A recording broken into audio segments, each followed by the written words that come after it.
Greetings, Helldivers. Ervin here with a breakdown for the all-new Las-17 Double Edge Sickle in Helldivers 2.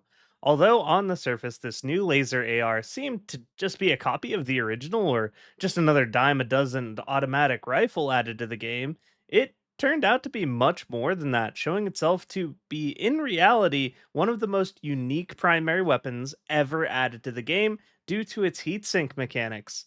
But how good is it really? We're going to be looking at its target effectiveness, full statistical breakdown, and firepower to find out. First, we're of course going to be talking about the unique heatsink mechanic behind this laser weapon and how to properly utilize it. Most laser weapons fire until they overheat and then can be allowed to cool down over time or have their heatsink changed through a reload animation. The double edge can still be reloaded like any other laser with a 2.8-second animation, but unlike a normal laser weapon, you can choose to become the double edge's heatsink instead and continue firing anyway after the first 50 rounds are expended. This causes the user to begin taking 10 damage per tick while the weapon is overheated until the weapon has been fired 164 times. After the rifle has been fired 164 times, the double edge will begin lighting the user on fire, dealing 50 damage per second through the burning debuff. But assuming the user continues to be healed or stimmed through this damage, you can actually continue to fire technically forever. First, as of the point of recording, the tooltip saying this weapon gains damage as it heats up is currently either bugged or simply not true. No matter how much heat you have generated, the only benefit is the ability to continue to fire past the point of overheating with this weapon without needing to let the weapon cool down or having to change the ice. How valuable this is will vary greatly based on the situation you're in, and hopefully they fix this soon. Secondly, fire resistance, vitality booster, and the experimental infusion booster even all mitigate the damage inflicted on the player by the double edge, and they all stack. Even a 50 armor suit of fire resistance armor stacked with vitality booster will completely nullify the damage received by the initial damage beginning at 50 rounds fired. But nothing can nullify the damage of the burning damage over time effect inflicted after firing the 164th round. However, you can stack all of these factors to greatly mitigate it having to stim extremely infrequently. Not to mention, laying prone further reduces the damage the burning effect inflicts. With this mitigation, it's also possible for a fellow Helldiver armed with the stim pistol to continually administer super ketamine to you so that you can continue to fire pseudo infinitely. Going forward, any praises I give this weapon are going to be made assuming you are comfortable paying the armor passive tax and playing around its unique mechanic. Because if you're not willing to do this, there's going to be significantly better options as far as your primary, and you simply shouldn't bother utilizing the double edge, in my opinion, as it's just a far better weapon when playing into its gimmick than against it, as you only get two heat sinks to actually reload with and you'll either run through that ice or your life quickly if you refuse to play ball here. That all being said, if you choose to simply wait out the heatsink cooling down, it drains at a rate of 3.7% per second and cools down 50% quicker on cold planets or in the desert during the night. Notably, its cooldown rate is unaffected by hot planets, unlike other laser weaponry as well, making it fully functional in any climate and only drawing potential benefits from cold weather. Now let's talk about the all important ballistics. First, it's a laser, so no damage fall off whatsoever at range. The damage you deal is the damage you deal regardless of the range, so we love that. What we don't love, however, is the spread factor on this weapon. Spread factor being that stat the reprimand gets reprimanded for, except this is an assault rifle, not a close range SMG. The spread factor for the double edge is 25 MRAD, half as much as the reprimand, and the same spread factor attached to weapons like the Knight and the Killzone SMG. It can be a bit hard to tell just how high the spread factor is at the moment, with how Arrowhead has broken the ballistics across the board this patch.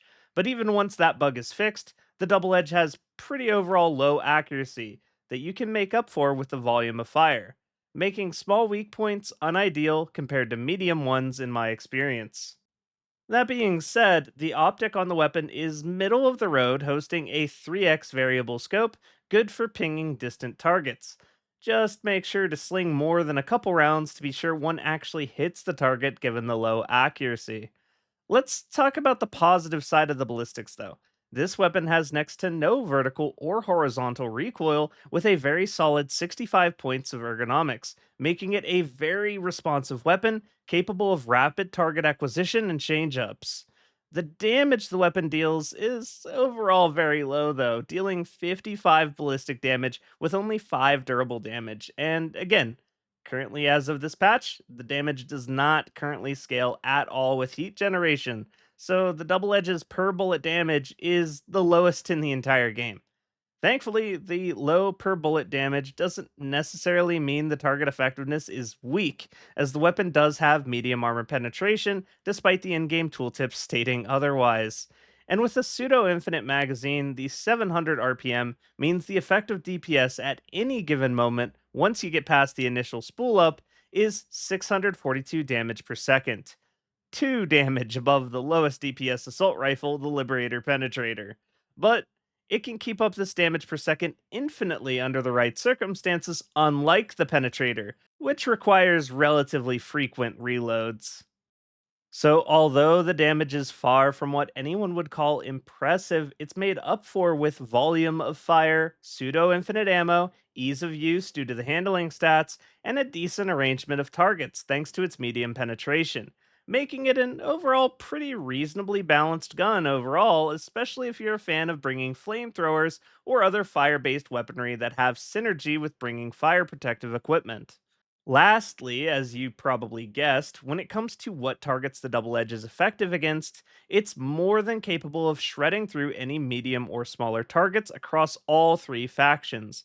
But there are some enemies it struggles against. Like, for example, although you can technically shoot down gunships with the double edge thanks to its penetration, the abysmal durable damage means it takes tons of shots to do so. And with the high spread factor, a lot of your shots simply won't hit the target on top of that. When it comes to every model of Devastator, if you're at close range where you can mitigate the spread factor influence, 2 headshots will be enough to bring them down. If you're at a distance, however, I recommend aiming for the unarmored stomach region. The reason for this is the breastplate of the Devastator is not only medium armor cutting down your damage, but it is also relatively durable as well, abusing the weapon's abysmal durable DPS. So you really don't want to be taking shots at Devastators on their upper torso region if you can help it. Although enough firepower will still take them down regardless. Overall, functioning as a pretty capable automaton stomper, effective against the majority of the faction. Just make sure to bring some heavy ordnance for the highly durable targets that it struggles against. Notably, this also means targets like the Biospewers, Alpha Commanders, and Charger Butts can soak a hell of a lot of fire from this weapon due to the low durable damage. That being said, although it will shred through the chaff of the faction with ease, requiring very little effort on the part of the user when it comes to trigger discipline, which is a big plus, even if the crowd control is, non existent due to the non existent stagger force and pushing force. Against the Illuminate Vanguard, the Double Edge can mow down Voteless in droves with very little issue and cuts through the Overseers pretty quickly as well, thanks to that medium armor penetration getting those plates quickly out of the way. And with the right gear, you'll be able to do this all day long, assuming your Helldiver is comfortable with serving as a heat sink and third-degree burns. You can technically also take down the Harvesters by shooting out the leg joints, but with the poor accuracy of the weapon, it's not something I would recommend anyone overutilize. And that will conclude my evaluation of the new Las-17 Double Edge Sickle, complete with all of its statistics. The original Sickle wasn't my cup of liberty, as many longtime watchers are aware, although it is quite good in its own right. But the Double Edge's unique gimmick and medium penetration are definitely a very fun and viable addition to the game, despite the drawbacks of its low durable damage and high spread factor, making it, in my opinion, a decently balanced weapon many Helldivers will likely come to enjoy, especially the firebugs already running around with its preferred armor pairing. Thank you to my coffee supporters who help keep the channel going, and thank you for watching till the end. I'll see you next time. Activating jump pad.